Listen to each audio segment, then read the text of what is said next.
नत्सु ड्रैगनेल एक अनाथ बच्चा है। जब वह पहली बार एक ड्रैगन से मिला था, लेकिन ड्रैगन ने उसे नील में खाने के बजाय उसे अपने बेटे के रूप में लेने और उसे पालने का फैसला किया। तब से फायर ड्रैगन किंग इग्नेल नत्सु के पिता बन गए और उन्हें सिखाया कि जादू का उपयोग करके कैसे बोलना, पढ़ना और लड़ना है। नत्सु को ड्रैगन स्लेयर मैज में बदलना। एक मेज इतना मजबूत है कि पृथ्वी पर सबसे शक्तिशाली प्राणियों को मारने के लिए पर्याप्त शक्ति है। ड्रैगन लेकिन अपने जीवन को एक साथ साझा करने के कुछ वर्षों के बाद इग्नेल अचानक गायब हो गया। नत्सु को इस दुनिया में अकेला छोड़ दिया। जब तक वह मैक्रोब से नहीं मिले, फेरी टेल के वर्तमान गिल्ड मास्टर फियोर के राज्य में सबसे फेमस मेज गिल्ड। वह जो बड़ा हुआ और एक लापरवाह लड़का बन गया जो आमतौर पर अपनी मुट्ठी के साथ मुद्दों का ख्याल रखता है। कुछ वर्षों के बाद अपने पिता की तलाश में नत्सु को आखिरकार इग्नेल के बारे में एक सुराग मिलता है। उन्होंने एक समंदर के बारे में अफवाहें सुनी जो अग्नि जादू का उपयोग करता है और अपने साथी हैप्पी, एक बिल्ली के साथ इसमें शामिल हो जाता है, जबकि अंत में अपने दत्तक पिता के साथ पुनर्मिलन की उम्मीद करता है। इस बीच तथाकथित समंदर सड़क और सभी मादाओं के साथ चलता है। उसके लिए सब यही वह है जो वहां पहुंचता है और नोटिस करता है कि वह नहीं है। इग्नू समंदर का सामना करते हुए वे उस प्रेम मंत्र को तोड़ते हैं जिसका उपयोग वह एक महिला लूसी पर करता है। लूसी ने उन्हें रेंगने के प्रेम जाल के लिए गिरने से बचाने के लिए धन्यवाद दिया। वह उन्हें इनाम के रूप में दोपहर के भोजन के लिए ले जाती है, फिर उन्हें बताती है कि वह एक जादूगर भी है जो फेरी टेल गिल्ड में शामिल होने के लिए उत्सुक है। बाद में नत्सु ने सुना कि एक समंदर एक नाव पार्टी कर रहा है और वे सुन रहे हैं कि समंदर परी कथा गिल्ड का सदस्य है। वे नाव में टूट जाते हैं और पता लगाते हैं कि यह अभी भी वही आदमी है जो अपहरण करने की योजना बना रहा है। लूसी सहित युवा लड़कियां, जिन्हें उम्मीद थी कि समंदर उन्हें परी कथा में शामिल होने की सलाह देगा। हैप्पी लूसी को दूर ले जाता है और वह नाव को किनारे तक ले जाने के लिए अपने जादू का इस्तेमाल करती है। जैसे ही वे किनारे पर पहुंचते हैं, नत्सु खुद को एक परी कथा जादूगर कहने के लिए लड़के पर गुस्सा हो जाता है। वह चिल्लाता है कि वह परी कथा से संबंधित है और उसने उस आदमी को पहले कभी नहीं देखा है। लूसी यह देखकर चौंक जाती है कि नत्सु एक परी कथा गिल्ड मेज है क्योंकि वह सभी को अपने कंधे पर गिल्ड शिखा दिखाता है। यही वह है जो गुस्से में है और परवाह नहीं करता है कि क्या वे लोग अच्छा या बुरा करते हैं, लेकिन केवल एक चीज जो वह कभी नहीं होने देगा वह है किसी को कलंक। कौशल का नाम दुक नेत्सु पर आग से हमला करता है, लेकिन एक फायर ड्रैगन का बेटा है। नत्सु सारी आग खाता है जो उसके जादू को शक्ति देता है और उसके मुंह से आग निकालता है, चारों ओर सब कुछ नष्ट कर देता है। वह आगे अपनी मुट्ठी और आग लगाता है और शहर के हिस्से को बर्बाद करने के बाद शहर के हिस्से को नष्ट कर देता है। सैनिक आते हैं और वह लूसी को उनके साथ चलाने के लिए घसीटता है, उसे परी कथा गिल्ड में ले जाने का वादा करता है। वे गिल्ड बिल्डिंग में जाते हैं और लूसी का स्वागत सभी करते हैं, जबकि नात्सु कार्य पर उनके लिए एक नया मिशन खोजने की कोशिश करता है। एक युवा लड़का रोमियो गिल्ड का दौरा करता है और मास्टर मकरोव से शिकायत करता है। उनके पिता मकाऊ, एक परी कथा सदस्य, माउंट हैकल गए हैं लेकिन वापस नहीं आए हैं। मकरोव कुछ भी करने से इनकार कर देता है, लेकिन नत्सु, जो अपने पिता की तलाश में है और रोमियो के दर्द को महसूस करता है, मकाऊ को खोजने का फैसला करता है। वह रोमियो से मिलने के लिए चलता है, जो दुखी होकर घर वापस आ रहा है, और रोमियो से कहता है कि वह अपने पिता को उसके पास वापस लाएगा। वह लूसी और हैप्पी के साथ माउंट हाकोब की यात्रा शुरू करता है। लूसी सोचती है कि मकाऊ किस लिए आया था और नत्सु ने उसे सूचित किया।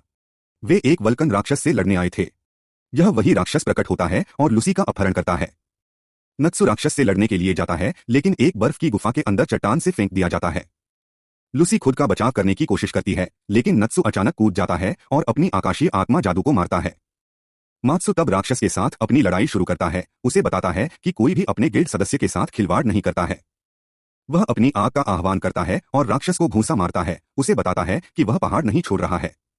मकाओ के बिना राक्षस लूसी के आकाशीय प्राणियों के पौराणिक कृत्यों को सामने लाता है और नात्सु को आधे में मारने की कोशिश करता है, लेकिन नत्सु अपने हाथों से कुल्हाड़ी पकड़ता है और उसे अपनी आग से पिघलाना शुरू कर देता है। वह पिघले हुए लोहे के हिस्सों को पीता है और राक्षस को पूरी तरह से हराने के लिए अपनी आग की मुट्ठी का उपयोग करता है। बेहोश राक्षस अचानक मकाओ में बदल जाता है क्योंकि उसने पहले उसके शरीर को चुरा लिया था। बाद में नत्सु और हैप्पी लूसी के घर जाते हैं और उससे पूछते हैं कि क्या वह उनके मिशन के लिए उनके समूह में शामिल होगी। वह तुरंत सहमत हो जाती है और वे अपने पहले समूह मिशन के लिए अपने मालिक एवरलूक से डेब्रेक नामक पुस्तक लेने के लिए निकल पड़े। यह वही आदमी एक नौकरानी को काम पर रख रहा है और वह सुंदर सुनहरे बालों वाली महिलाओं से प्यार करती है। लूसी को पता चलता है कि उसे उनके साथ जुड़ने के लिए धोखा दिया गया था। उसके शब्दों पर वापस नहीं जा सकते। वे क्लाइंट कैबी से मिलते हैं, जो उन्हें बताता है कि पुस्तक को तुरंत जला दिया जाना चाहिए और उसने शुल्क बढ़ाकर 2,000,000 जूल कर दिया है क्योंकि पुस्तक उसके लिए बहुत महत्वपूर्ण है। वे आते हैं और लूसी मुख्य नौकरी पाने में विफल रहता है क्योंकि कभी ल्यूक उसे बदसूरत कहता है और इसलिए वे पुस्तक चोरी करने के लिए प्लान सी में बदल गए। वे घर में घुस जाते हैं और पुस्तकालय में पहुंच जाते हैं और वे आपकी पुस्तक देखते हैं जिसे वे ढूंढ रहे हैं। यही वह है जो इसे जलाने का प्रयास करता है, लेकिन लूसी बहस करते समय इसे पढ़ने पर जोर देती है। कभी लू आता है, वह पुस्तक को बेवकूफ कहता है और टीम को आश्चर्य होता है कि उनके ग्राहक क्यों उन्हें एक किताब है कि बेवकूफ है नष्ट करना चाहता है। एवरलूप टीम से लड़ने के लिए अपने योद्धाओं को बुलाता है। लूसी छिप जाती है जबकि हैप्पी उसकी मदद करने के लिए पीछा करता है और वह अंततः पुस्तक को गुप्त पाता है। इस बीच नत्सु उन पर अपनी आग का उपयोग करता है, लेकिन वे उसकी लपटों को बेअसर कर देते हैं। वे अपनी शक्तियों को जोड़ते हैं और नत्सु पर हमला करते हैं, यह तय करते हुए कि वह जीवित रहने का कोई तरीका नहीं है। लेकिन नत्सु बाहर आता है और उनके खिलाफ आग की लपटों को बाहर निकालता है। वे एक रक्षा तकनीक का उपयोग करते हैं जो आग की लपटों को पकड़ती है और उन्हें डबल फोल्ड में लौटाती है, लेकिन नात्सु आग खाती है और इस बीच अपने फायर ड्रैगन विंग्स जादू के साथ उन्हें रोस्ट करती है। लूसी एवरले के खिलाफ विरोध करने की कोशिश करती है, जो सेलेस्टियल स्पिरिट मैजिक का भी उपयोग करती है और अपने सेलेस्टियल बीइंग को लड़ने के लिए बुलाती है। अचानक नत्सु भी आकाशीय आत्मा के साथ प्रकट होता है क्योंकि वह उसे धारण करता है। यह जोड़ी आसानी से एवरलूप को वश में कर लेती है और पुस्तक को कैबी के पास ले जाती है ताकि खोज समाप्त हो सके क्योंकि पुस्तक उसे लिखी गई थी। वे छोड़ देते हैं और गिल्ड के रास्ते में वे ग्रे, एक अन्य गिल्ड सदस्य से मिलते हैं जो उन्हें सूचित करता है कि एर्जा उस दिन लौट रहा है। लेकिन टीम टूट गई है क्योंकि उन्हें अंतिम मिशन के लिए भुगतान नहीं किया गया था और उन्होंने लूसी को उनके लिए एक और कर्तव्य चुनने के लिए कहा। वह है जो सबसे मजबूत में ग्रे के साथ बहस करता है। गिल्ड एर्जा की महिला सदस्य आती है। अचानक गिल्ड चुप हो जाता है क्योंकि वे सभी एर्जा से डरते हैं और वह नत्सु और ग्रे को एक मिशन के लिए अगले दिन ट्रेन स्टेशन पर उससे मिलने के लिए कहती है। वे वहां उससे मिलते हैं और वे मैग्नोलिया स्टेशन पर ट्रेन लेते हैं। ट्रेन में वह उन्हें बताती है कि वे इसेनवाल्ड डार्क गिल्ड हाउस पर हमला कर रहे हैं क्योंकि वे लोरी के कब्जे में हैं, एक जादुई बांसुरी जो हजारों लोगों को मारती है जो ईबे के ट्रेन स्टेशन पर इसकी आवाज सुनते हैं। अन्य लोग नत्सु को उसकी गति बीमारी के कारण ट्रेन में छोड़ देते हैं। वह इसेनवाल्ड के एक लड़के से मिलता है। काजमा का निर्माण करें जो उसे धमकाने का प्रयास करता है और चूंकि वह भी कमजोर है इसलिए वह वापस नहीं लड़ सकता। वह बाहर कूदने से पहले काजमा के साथ वस्तु की तरह एक कंकाल देखता है। वह अपने सहयोगियों से मिलता है और एर्जा उसे छोड़ने के लिए माफी मांगता है। वह उसे कागेयामा और कंकाल जैसी वस्तु के बारे में बताता है जिसे एर्जा मानता है कि बांसुरी होगी। वे ट्रेन स्टेशन पर ट्रेन से मिलने के लिए ड्राइव करते हैं जहां काजमा एरिका को बांसुरी वितरित करती है। उन्हें पता चलता है कि एरेगर आशामा स्टेशन जा रहा है और वहां उससे मिलता है। वह उन्हें बताता है कि वह शहर के लिए लोरी प्रसारित करना चाहता है यहां और अपने जादूगरों को बुलाता है, फिर गायब हो जाता है। ग्रे और नात्सु उसे खोजने के लिए इरेगर का अनुसरण करते हैं क्योंकि वे दोनों के मन में है कि इरेगर को खोना स्टेशन पर हर इंसान का अंत होगा, जबकि एर्जा और लूसी जादूगरों से लड़ते हैं। बाद में ग्रे और नत्सु अलग हो जाते हैं और अलग अलग जगहों पर उसकी तलाश करते हैं, जबकि एर्जा दर्शकों को यह घोषणा करने के लिए जाता है कि वे मुसीबत में हैं और उन्हें भाग जाना चाहिए। ग्रे इसेनवाल्ड के एक सदस्य से लड़ता है जो उसे स्वीकार करता है कि उनका प्राथमिक मिशन क्लोवर स्टेशन को नष्ट करना है जहां गिल्ड मास्टर्स उनकी बैठक कर रहे हैं। एरिका एक हवा बाधा डालता है, उन्हें मिला और फिर अपने मिशन पर चला जाता है। नत्सु और अन्य लोग उस स्टेशन में अपना रास्ता खोजने की कोशिश करते हैं जिसमें उन्हें बंद कर दिया गया है। काजमा नत्सु को फिर से उससे लड़ने के प्रयासों में पाता है, लेकिन इस बार नत्सु के पास अपनी सारी ताकत है और कागेयामा के छाया जादू को नष्ट करने और उसे दीवार के खिलाफ वापस धकेलने के लिए अपनी लपटों का उपयोग करता है। यह एक ग्रे के रूप में उससे पूछताछ करने की कोशिश करता है, लेकिन उसका एक सहयोगी उसे चाकू मारता है ताकि वह उनकी मदद न करे। परिकथा के सदस्य असहाय हैं। नात्सु जानता है कि उसका गिल्ड मास्टर जोखिम में है, दीवारों के माध्यम से तोड़ने के लिए हर उपाय के रूप में कोशिश कर सकता है, लेकिन वापस फेंक दिया जाता है। यहां तक कि ग्रे ने उसे कोशिश करना बंद करने की सलाह दी, लेकिन वह हार मानने से इनकार कर दिया। आखिरकार वह लुबी के जादू के बारे में याद करता है और उसे उनकी मदद करने के लिए अपनी जादुई कृतियों को बुलाने के लिए कहता है। हैप्पी लूसी कन्या आकाशीय कुंजी लूसी के लिए उसे बुलाने और बचने के लिए एक सुरंग भूमिगत बनाने के लिए देता है। यही वह है जो इरेगर के पास जाता है, जो सोचता है कि नात्सु एक कमजोर सेनानी है और उसे बंद करने का प्रयास करता है। वह पवन जादू का उपयोग करता है, लेकिन नात्सु कूदने के लिए अपनी लपटों का उपयोग करता है और फिर अपनी आंख से हमला करता है। इरेजर हैरान है। उन्होंने कहा कि उन्होंने नत्सु की ताकत को कम करके आता है, इसलिए वह कूदता है और उपयोग करता है। तूफान नत्सु के खिलाफ लाता है और उसे हरा देता है। वह गिल्ड मास्टर के बारे में सोचता है क्योंकि वह नीचे गिरता है, लेकिन वह अचानक याद करता है कि मकाऊ ने उसे सिखाया था कि अगर वह अपनी आग को अच्छी तरह से चैनल करता है तो कोई भी हवा उसे हरा नहीं पाएगी।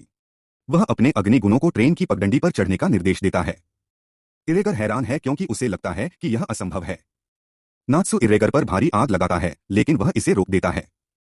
एरिका को पता चलता है कि नत्सु जितना सोचता है उससे अधिक मजबूत है, इसलिए वह नत्सु के खिलाफ अपनी तूफान पुरुष शक्तियों का उपयोग करता है और एक हवा बाधा में छिप जाता है। नत्सु अपनी आग का उपयोग करता है। ड्रैगन फिस्ट इसके माध्यम से टूट जाएगा, लेकिन विफल हो जाता है क्योंकि एरेगर का दावा है कि आग हवा को हरा नहीं सकती है। एरेगर नत्सु के खिलाफ अपनी हवा का उपयोग करता है और वह गिर जाता है। उस समय इरेगर मानता है कि उसने नत्सु को हरा दिया था, लेकिन नत्सु उठ जाता है क्योंकि वह अपने गिल्ड मास्टर को खोने की अनुमति नहीं दे सकता है। हालांकि उसका कोई भी अग्नि कौशल एरेगर के पास नहीं जा सकता है और वह निराश हो जाता है। विशेष रूप से हैप्पी ने उसका मजाक उड़ाते हुए कहा कि वह बहुत कमजोर है और उसे मजबूत सदस्यों को नौकरी छोड़ देनी चाहिए।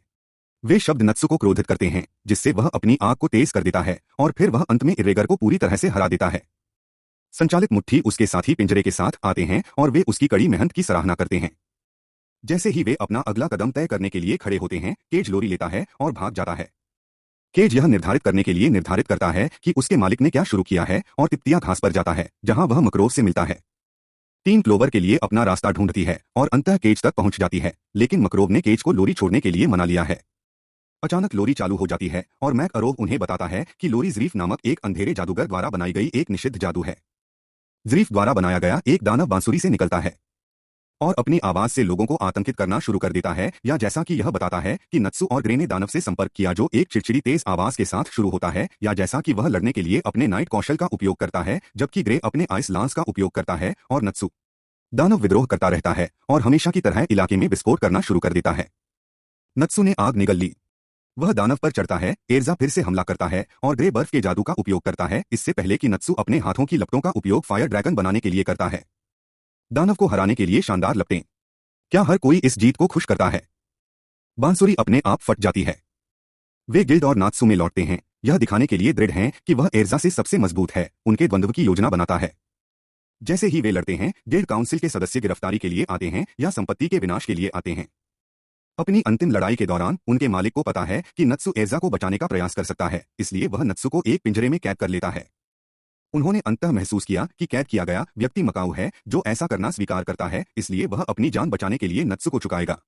दूसरी ओर नात्सु अपने दोस्तों को बचाने का प्रयास करता है। जैसा कि वह गिल्ड में सभी को उस परिवार के रूप में मानता है जो उसके पास कभी नहीं था, इसलिए वह एर्जा को बचाने के लिए परिषद में जाता है। वह एर्जा के रूप में काउंसिल क्रॉस ड्रेसिंग में टूट जाता है और जेल में भी कैद हो जाता है। एर्जा उसे बताती है कि उसे गिरफ्तार कर लिया गया था।